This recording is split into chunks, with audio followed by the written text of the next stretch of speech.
Yo, what's good with y'all, man? My name is Tej, and in this video, I'm gonna be showing y'all how to make a beat for LIL DURK'S 7220 Deluxe, specifically one of the more up-tempo and more aggressive sounding beats. I made this beat from scratch, so I'm gonna be showing y'all my whole process of making the sample and adding drums to it. If you're new to the channel and you enjoy these types of videos, be sure to hit subscribe. And if you wanna know the latest on what I'm working on, including these videos, be sure to follow me on Instagram at beatsbytej. Per usual, I'll have the finished beat played at the end of the video, so be sure to stick around for that. And with all that out of the way, let's just hop into the sample.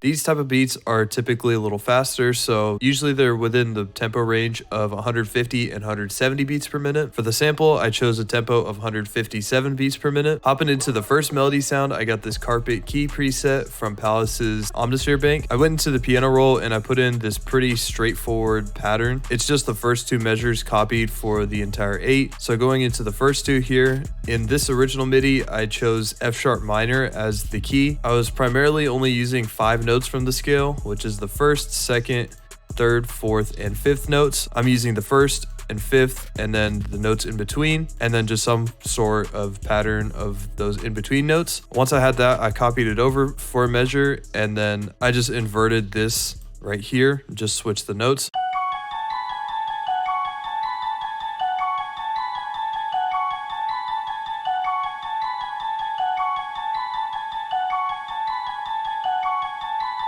And that's before I put effects on it, which is why the finished sample sounds completely different. So for effects, the first thing I put on was Portal, and I went to DB's Distra Portal Bank, and I went to the water preset and adjusted the knobs accordingly. And then I went into Effectrix and I put some reverb and looping on. And then I put a bandpass EQ to cut out some of the percussive noises from the keys, and then also some of the really harsh high parts from the Portal. So with effects, it sounds like this.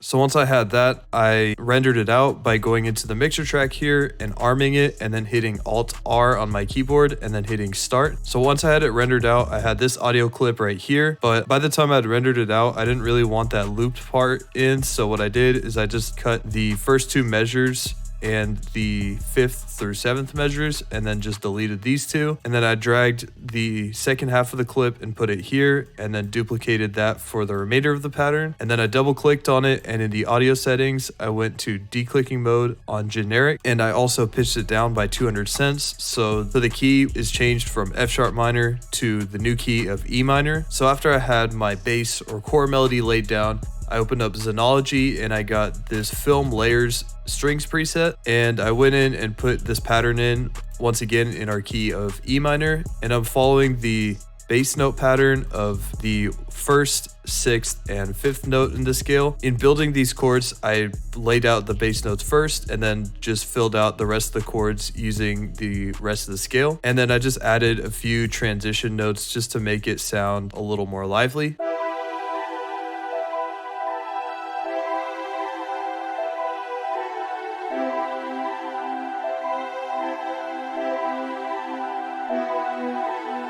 After I had my strings melody put down, I opened up Omnisphere and I got this children's choir preset, and almost using the ghost notes of the last pattern as guidelines, I just filled in like a staccato sounding choir pattern just to kind of flesh out the sound a little bit more and to make it sound more cinematic.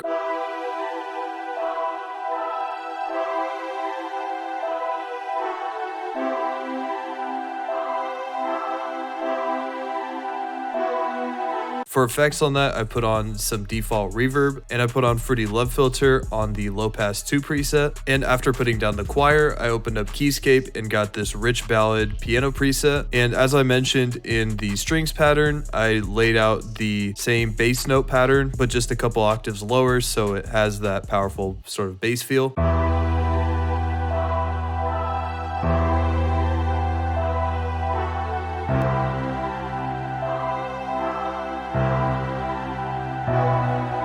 And for effects on that, I just put on a low cut to leave room for some of the other sub frequencies such as the sub bass and the 808. And for my last melody sound, I put in a sub bass, specifically the Growler Moog bass preset from Omnisphere. And this is going to seem a little repetitive, but similar to the previous pattern, the bass notes are relatively the same. And the only thing I did was just add a few accent notes here and there or transition notes just to make it sound a little more unique.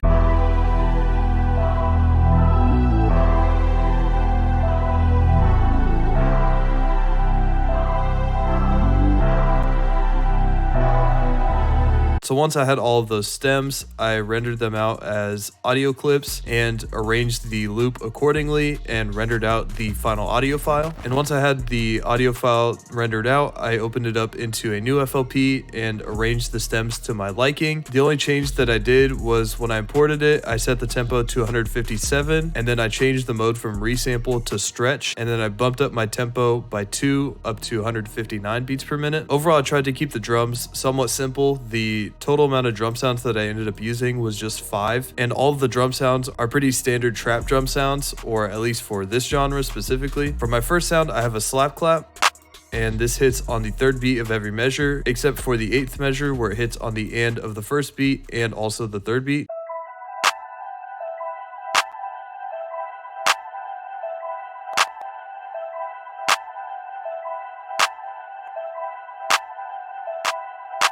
Next, I put in a snare, and I have this hitting mostly on the and beats or off beats of these measures, typically on the end of the 1st beat, and then I also have filler notes on the end of the 4th and 2nd beat. And for this roll here at the end, I used the 1/3 step setting under the snap to grid menu and used the paintbrush tool to put in these notes.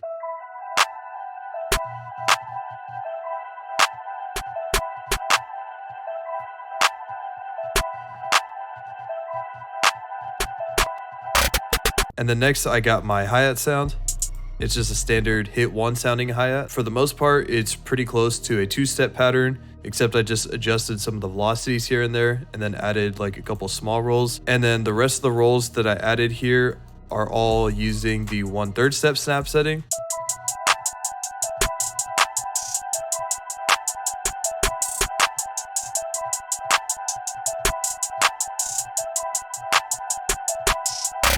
Next, I put in my open hat sound, and I have this hitting on the 4th beat on the 1st and 5th measures and the 2nd beat of the 4th and 8th measures.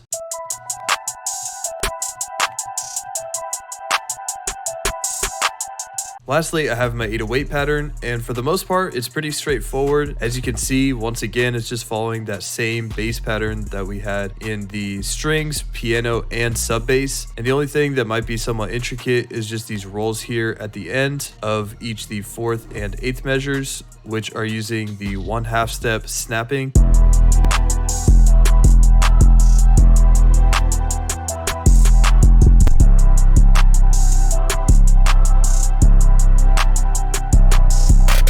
So that's going to do it for me. Hope y'all enjoyed the video, found it helpful, and were able to take something away from it. Leave a like if you enjoyed it, hit subscribe if you want to see more videos like this, and comment down below what you'd like to see me do next, or any constructive criticism you may have. And that's going to do it for me. Hope y'all enjoy the rest of your day.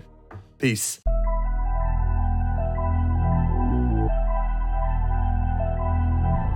Roll up, Tez.